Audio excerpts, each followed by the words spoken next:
when we look at what's most exciting about what's going on in NA, most of the time it's just AD carries. Like Masu, Yeon is the name that always comes up in terms of where, of course, LTA can compete. And the fact that Sven is performing as good as he is so damn impressive. And it seems like finally they're coming together and understanding when they are stronger, because the macro concepts are there in terms of being in tune with the swaps, how they use the TP, how they set up for grubs, all the things were there. They just weren't willing to kind of press their buttons and let their hands go in situations where they could fight. And it seems like they kind of tapped into that version of Blabber again, and he's the one basically turning into 113 to some degree for this team, and just sending it. I'm really enjoying the C9. A little bit of bias because his boy Dom is helping them out, but it feels good to see them do good, because Dom was always talking about how good they can be, especially in practice, like that they have a lot of potential.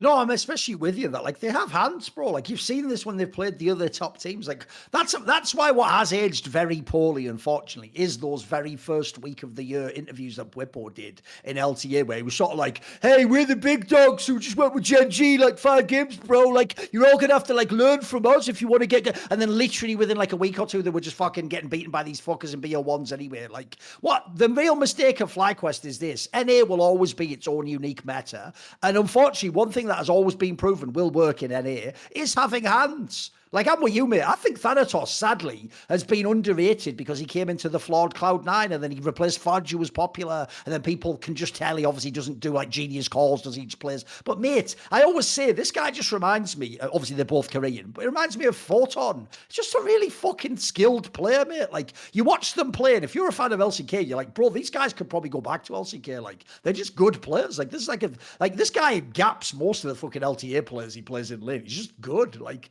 so even though, look, Cloud9 isn't a team I want to see internationally, Yamato. Obviously, I'd rather TL and FlyQuest. They actually have a chance to do some macro shit. But I'll tell you what, they're going to actually make those teams earn those spots, though. That's what's cool. If you think about it, up until 100 Thieves beat Cloud9 last summer, that was like a 2-team region. It was basically TL and then maybe FlyQuest if they're good. You know, that was it. Like, that was, and as you said, they had the roster moves. So you look now, like, the whole region, the top end is way better in LTA now. Like, actually, that's why I actually like that. It's not a circle of suck. They just have that, like, A beats B beats C beats D. They have like that weird combo goes around. So it's actually fun. It's why I'm glad the fucking BO1s, at least, like, we're moving past that, because BO1, now that we've got BO3s in Europe, BO1 is really hard to watch, bro. Because you watch it and you're like, this is just rando. It's dog shit.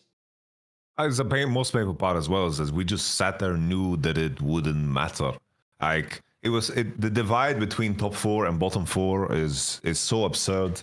Yep. Team Liquid dropping a game against this guy's Tosh was completely fucking mental that happened.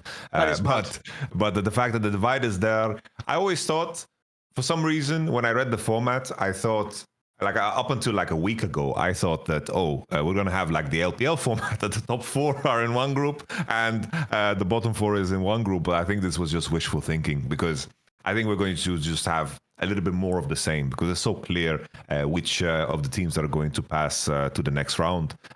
It's super obvious, knowing that C9 Team Liquid is in one. Would have been fire if they really had have done a group that was just the 4 we're talking about. That would be unbelievable. But they obviously instead they just did 2 groups, which is like, I'm with you, mate. The only question is what order was number 1 and 2 in. That's about it. That's the only question, right? There's definitely going to be those 2 teams in each group. It's obvious. No, for sure. And we would have to wait till playoffs again until we see like Fly against C9 and so forth. So they are, edging us a little bit. But I think now on the conversation of the LTA South and the LTA merger, the fact that, they're only sending 1 team is also a little bit sad, because there's a world where we don't get I forgot about that. You're right. I forgot. There's a world where we don't get that FlyQuest fucking matchup against Fnatic. Like, they don't send 2 teams. They're going to send 1 team out of LTA South. And I just don't think that's going to be a team that is comparable in terms of the level that is going to be at this competition. If the LTA South teams are getting smoked by all the LTA North teams, how the fuck are they going to look at MSI?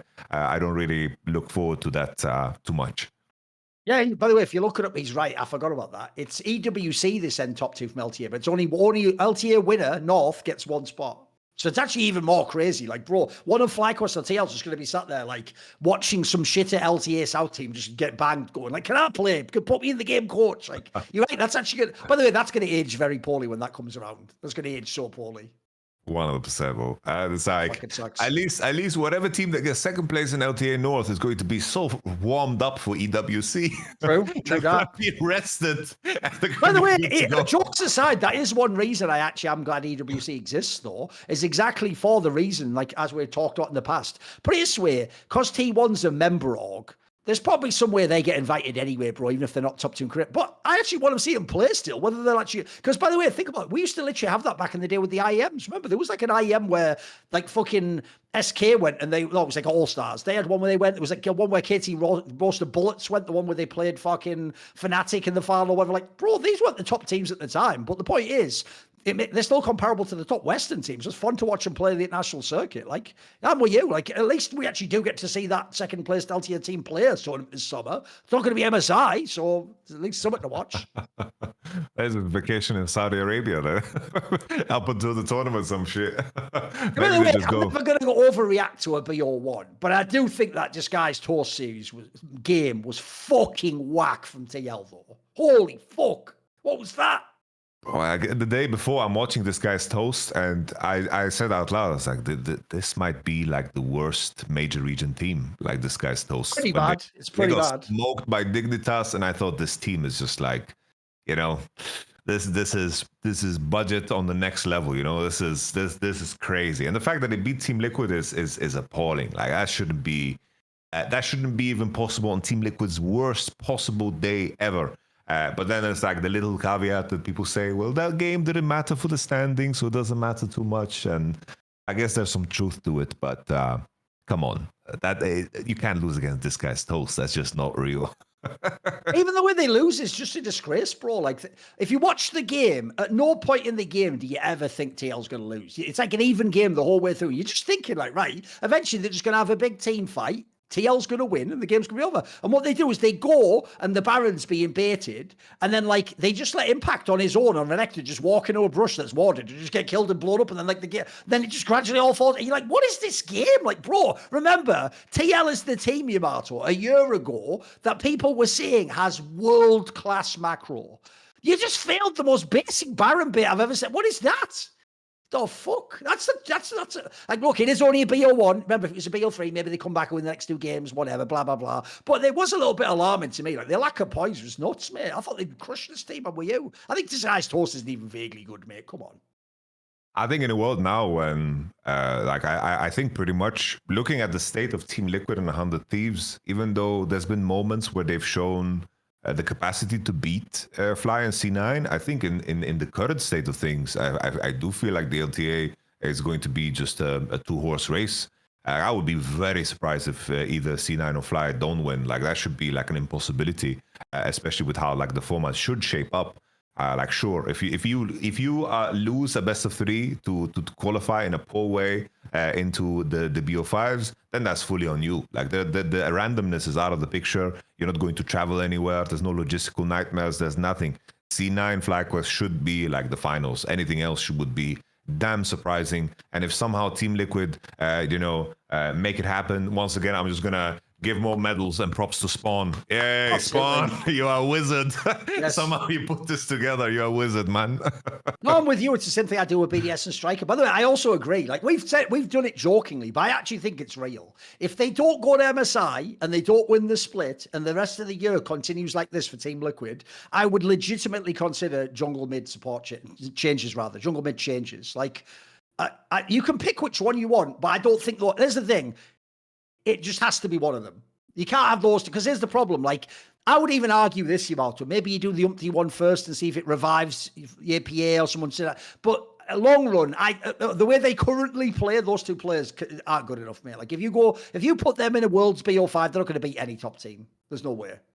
It's also the weirdest part about the whole umpty recommitment is the fact that they have a staff that is capable, like they have staff and players that are capable of just making sure that anyone would be adjusted.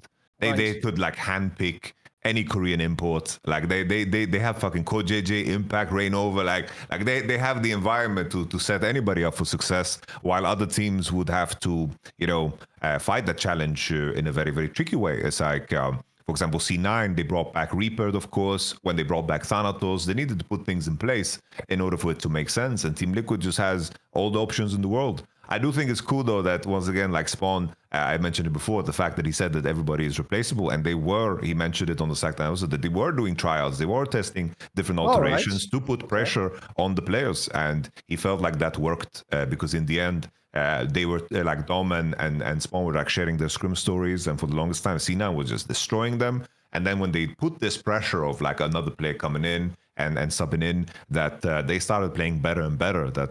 So they're pulling all the stops to try to make it work. And I think I wouldn't be surprised if Team Liquid find the right candidate in the middle of the season to make that change. That they wouldn't. It seems Spawn is completely unapologetic about that approach because he seems very honest to his players. Something I want to bring up with you, because I hate it when teams and players and the community in general talk about how sad it is that players find out that they're about to get replaced during competition or during anything. For me, that's such a sack of shit because in my mind, plain and simple, it should be, as a business, as a competitor, you should plan for the future. Like if you're at the World Championship and that's going to hurt you next season somehow, you're not still doing your fucking job. And if you're not completely clear about the purpose and the job that your players have, and they somehow feel worse because they're going to potentially get replaced for the next year, you haven't set yourself up for success. Because in the end, it's like if you qualifying to Worlds is going to hurt you next year, like what are you really doing? I don't understand why the community is so fucking hell-bent on this shit. It's like a player knowing that he's going to get replaced is going to run it down now. Is that what we're assuming? Like, are they children or what? What do you think about this? But this way, I do find that topic really annoying because 90% of the time, all you're discussing is you're just seeing someone who's a fanboy of the player over-identifying with the player only. So what he's looking at is he's putting himself in the player's shoes and he's thinking things like, but that's unfair. Like he didn't know he was going to get replaced, or, they didn't like the worst one is when you try to get a different player, but you don't get him. And in the meanwhile, you stick with this player and they're like, and they didn't even tell him they were thinking of replacing him. It's like, the problem is players, I always say, remember that line I have that like take a player's age in esports, and because everyone's like a weird nerd just playing video games all day long, they're more immature than whatever their age is. So my thing is take the age number and subtract 5, and it'll be more like what their actual emotional age is. So if they're 20, they're actually more like a 15-year-old kid. If you understand how immature pros are, I actually do think pros can't be. What you're asking for is treat the pro like he's a true businessman and an entity and a partner, like he's partnering with your company. The problem with that is, Yamato, that's not how players behave. Like, here's the obvious angle. If you're going to say it as an org, you should like owe it to the player. You should tell him he's going to be replaced, right? First of all, there are some players might just run it down or go, oh, fucking hell, and be all moody and sulky because you told them that. So, by the way, if I'm trying to replace you, I'm going to wait until that deal is 100% done before I ever tell you. Why would I? Like, what if I have to then change my mind and actually go with you again? I don't want you to feel like I doubted you, even though, by the way, it's just totally, this is the way business works. This is sports. It's an industry. By the way, I like it, Spawn said, literally everyone in every team should understand it's possible to change them. Like, I'll give you the obvious example. Yes, in theory, Yamato, no one actually ever would replace Caps in G2, because that's basically like in basketball, this move where they removed Luka Doncic from the Mavs. Even if you think it's a better move, it's going to be so unpopular with the fans, it would almost not be worth doing for that reason alone. But I'll tell you what, Yamato, if I was the GM of G2, and for real I can actually get Chovy or Knight, I'll just get him tomorrow. Look, listen, I'd be hated, but even Cap surely would have to go fair play. You know what I mean? Like, even he would get, like, everyone can be replaced if you go crazy enough with the comparison. So first of all, I think, unfortunately, the nature of esports is you have to sort of treat these guys like kids. Like, basically, you just want, like, the player to just play, and then at the end, you tell him whether he's in the team or not. That's unfortunately the way it is. But the reason why I don't think it's fair that people think you should, like, essentially tell the player everything is because players won't reciprocate. Like, there's a million players, by the way, have done those chats with their team when they're in the team and it's the middle of the season. Like, oh, no, yeah, in the future, I'd love to be here. And we're building our relationship. And then the second the off season comes, bro, they barely even give you the call. They're already on another team. And you're like, what? Like, And then their whole shit, by the way, is sort of like, well, I don't have to tell you. It's like, well, then we don't have to tell you, you fuck. How about that? Like, what's good for the goose is good for the gander, as we say in England. So in my opinion, you either set a principle, you think that like either you should have to inform the person or you shouldn't, but then both parties better do that. They better not be some, but because I think it's more, I think the problem with this topic is, I think it's a super complicated topic. And as I say, I think people just think about the feelings of the player, whereas I think actually it's actually very tricky to deal with in that scenario. Because like I say, what if you're trying to upgrade, but you don't get the upgrade? What if you want to kick someone, but then you find out like one of the teammates at the end of the season, like, no, actually, he's conditional for me staying. Like, there's so many ways this can go wrong. I think it's very hard to be a GM, basically, mate. I think the main thing for me is just that as you sign the contract, every detail should be stipulated already. It's like what happens in the event that you're benched. Yes, are absolutely. you replaceable? And I think from a GM side, you should explain what your job is. Your job is to make sure that the roster is as good as possible. And the market condition is going to give you opportunities that you sometimes need to pounce on. And as long as everyone understands that this is how you operate, I think that can serve even as a motivation. Not necessarily that you need to like keep them in the loop about all your roster decisions. Like, oh, it's like week 7. It's like, oh, I heard Inspired is gonna go on the free market, guys. It just comes into the meeting room. Not at that level. I just think it's like if you outline how you work, I do think from anyone's side, anyone that is a true competitor should be very happy that a GM functions like that. Because eventually, if you have teammates that can be upgraded, you should be pushing towards that too. You should be very happy if your teammates get better and get stronger, and that principle is abided by, because in the end, you want people that come into the office and want to prove themselves every single day. It's that comfort of thinking that you're irreplaceable can be very, very poisonous at times. And I think just outlining how you work, I think is like the main thing, because in the end, I think the main issue of everything is that all these fucking leakers as well, it's like they leak information that seems like half true and it seems half baked, and you can't even like probe or have a conversation. Like, let's say I have a theory about a roster I want to potentially build, and you inquire about what the details are. It's like me looking at the recipe doesn't mean I fucking cooked the meal already. I didn't even buy the fucking ingredients yet, and then it's like, oh look, he baked the pie. It's like, no man, I'm reading the recipe. I'm strategizing, and like in particular, the one leak that came out was like, oh, KC want to like G2 want to trade these 3 players for Kalist and money, and then it turned out that this was just bogus, right? Like, I think that aspect makes things a little bit tricky, because if you want to hide and let's say not inform your players about what you potentially want to do, that coming out is just such a shit show. But the main parallel I want to like put like in terms of like esports people that are watching is like in traditional sports, like players have transfers planned, they have fucking, and they still play their game. Sometimes they get benched for whatever reason. Like most recently, there was a very high profile thing of like Lewis Hamilton just fucking joining Ferrari in the middle of a Mercedes